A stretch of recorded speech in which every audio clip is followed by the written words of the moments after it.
출애굽기 38장 21절에서 31절 말씀 읽도록 하겠습니다.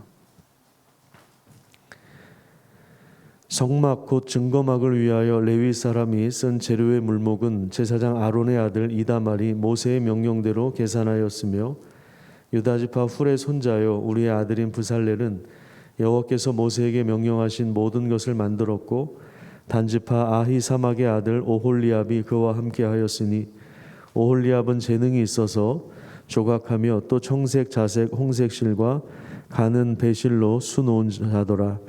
성소 건축의 비용으로 들인 금은 성소의 세겔로 29달란트와 730세겔이며 개수된 회중이 들인 은은 성소의 세겔로 100달란트와 1775세겔이니 개수된 자가 20세 이상으로 60만 3,550명인즉 성소의 세겔로 각 사람에게 은 한 배가 곧 반세겔씩이라.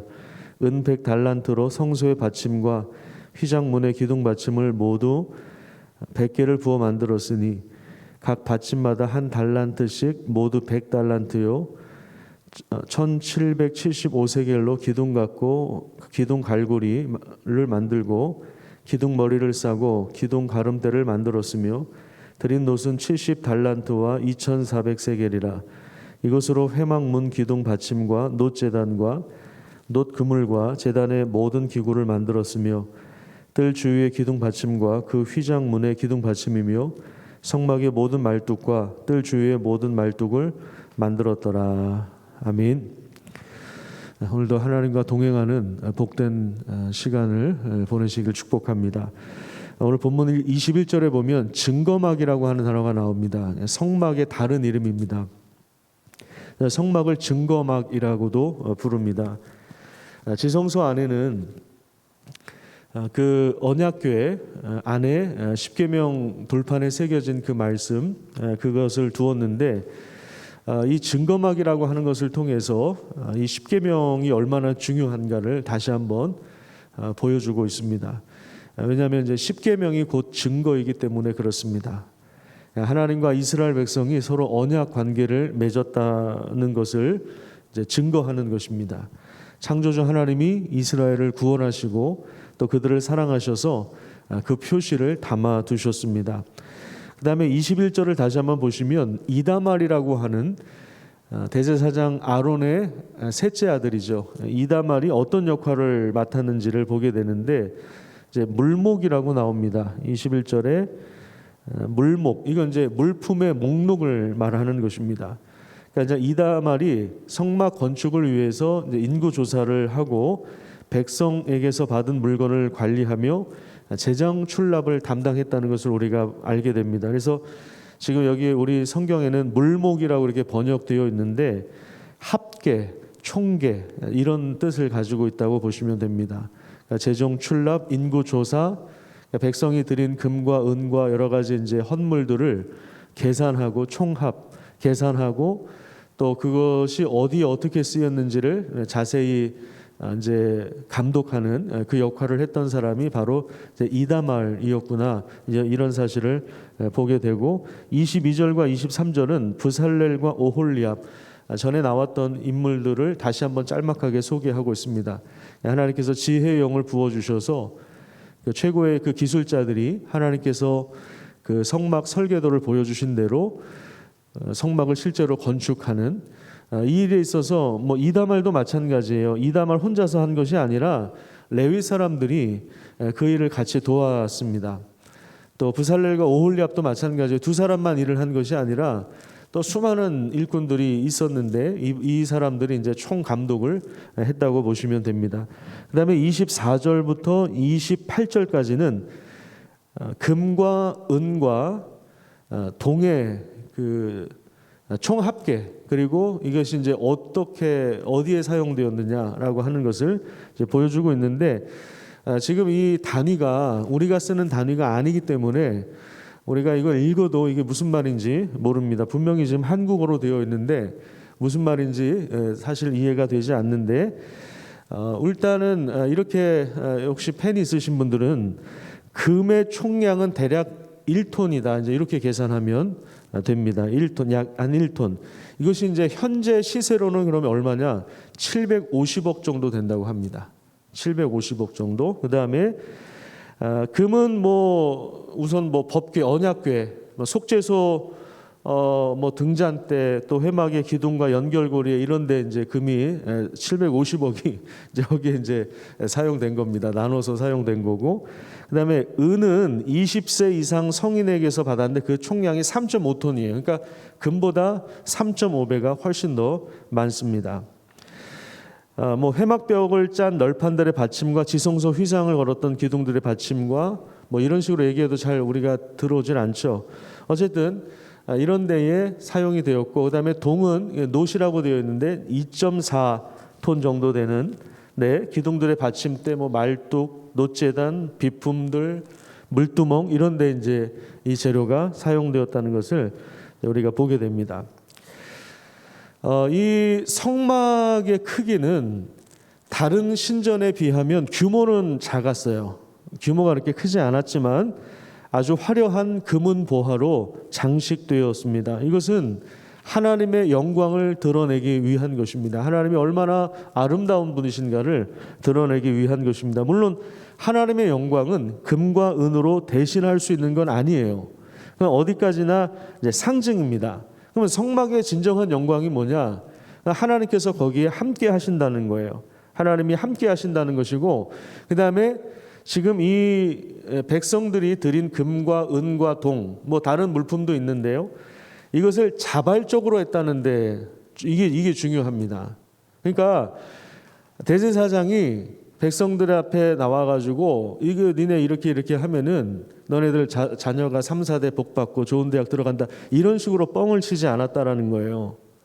백성들이 아주 즐거운 마음으로 자원해서, 그러니까 부담이 돼서 아우 내가 장로인데, 내가 목사인데, 내가 권사인데, 내가 한 35년 개척 멤버인데 이거 안 하면 어떻게 하나, 이런 어떤 부담스러운 마음으로 한 게 아니고 아주 자발적으로 그리고 기쁨으로 했다라는 거예요. 근데 이제 이게 너무 많아가지고 오홀리압과 부살렐이 이제 그만 좀 가져오면 좋겠습니다. 모세한테 그렇게 요청하는 내용이 나와요.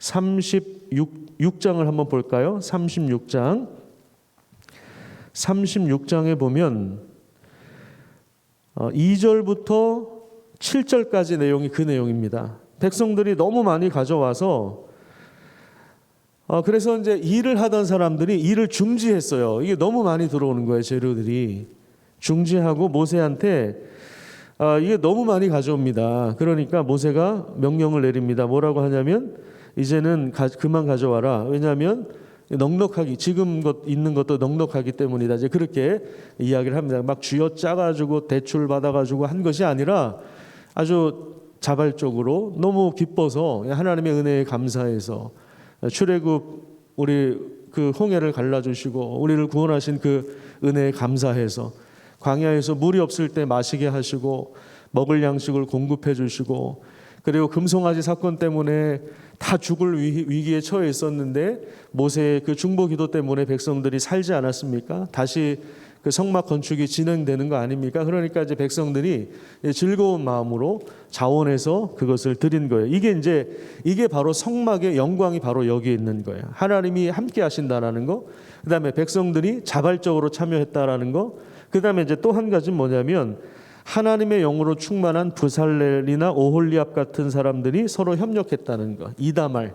그러니까 각자의 자리에서 어떤 사람은 청합을 계수하고, 어떤 사람은 재정 출납을 계산하고, 어떤 사람은 재료를 모으는 사람이 있을 것이고, 그걸 정리하는 레위인들이 있었을 것이고, 실제로 기술을 가지고 뚝딱뚝딱 하면서 이렇게 목공일을 하는 사람이 있었을 것이고, 전체적으로 이제 부살렐이라고 하는 사람이 총 감독을 해서 모든 공정이 잘 진행되고 있는지 보는 사람이 있을 것이고, 중간에 감독이 있을 것이고, 이런 사람들이 서로 협력했기 때문에 이게 세워질 수 있었던 것입니다.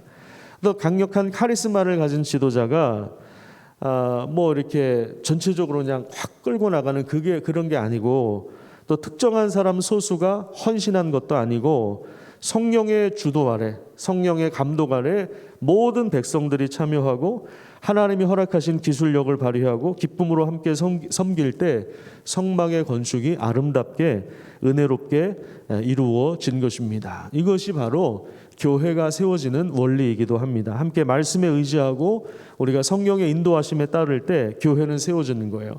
목회자는 뭐예요? 하나님의 뜻이 뭔지를 알려주는 거예요. 밝혀주는 거예요. 밝혀주고 이게 하나님의 뜻이면 우리가 이런 길로 가야 됩니다. 그걸 밝혀주고 그러면 각자 우리에게 맡겨주신 역할들 각자의 자리에서 충성하면 돼요. 각자의 자리에서 충성하되 서로 연결되고 연합하고 협력하는 이런 모양을 통해서 모든 성도가 함께 동참하는 그럴 때 거기에 하나님의 임재와 영광이 드러나게 되는 것이고 그리고 이 성막은 오늘날의 예배당과는 다른 개념이에요. 성막은 하나님의 임재가 있었던 장소입니다.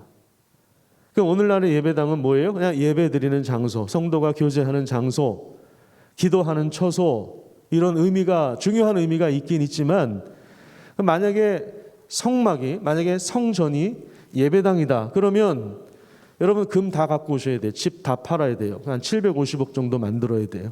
금으로 다 발라야 돼요. 인테리어를 다 금으로 해야 돼요. 정말 그렇게 할 거면. 근데 그게 아니에요. 그게 아닙니다. 오늘날의 성전이 뭐라 그랬습니까? 누구라 그랬습니까? 바로 우리가 성전이에요. 하나님의 영광이 함께하는 성전은 바로 우리가 성전입니다. 세상 속에서 하나님이 우리와 함께 하시고 우리와 함께 하시는 그 다스림을 하나님의 통치를 세상 사람들이 알도록 하시는 거예요. 우리가 바로 성전입니다.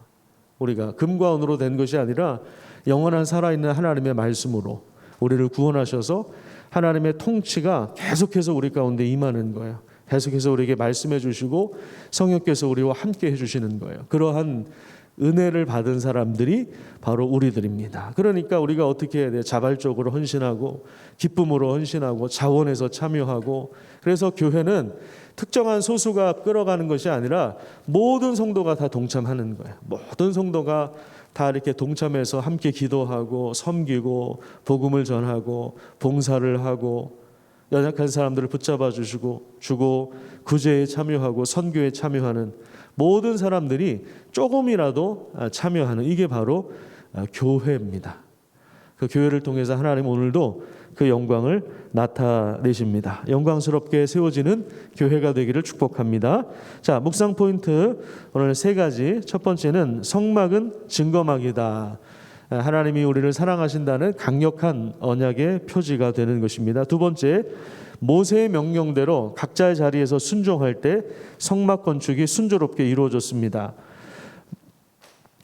그 다음에 3번에 보면 교회를 세우는 몫은 모든 성도의 몫이다. 교회를 세우는 것은 목사 혼자서 하는 게 아닙니다.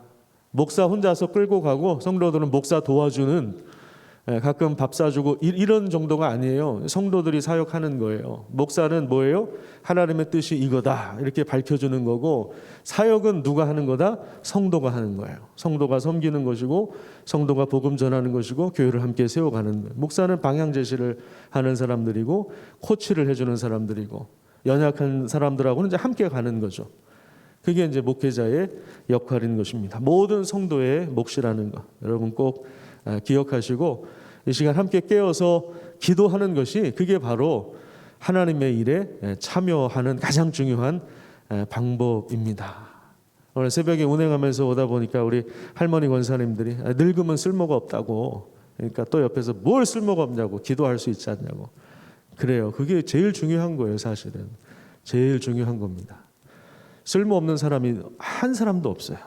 하나님의 일에 다 귀하게 쓰임을 받는 겁니다. 오늘도 그 영광 가운데 살아가시기를 축복합니다.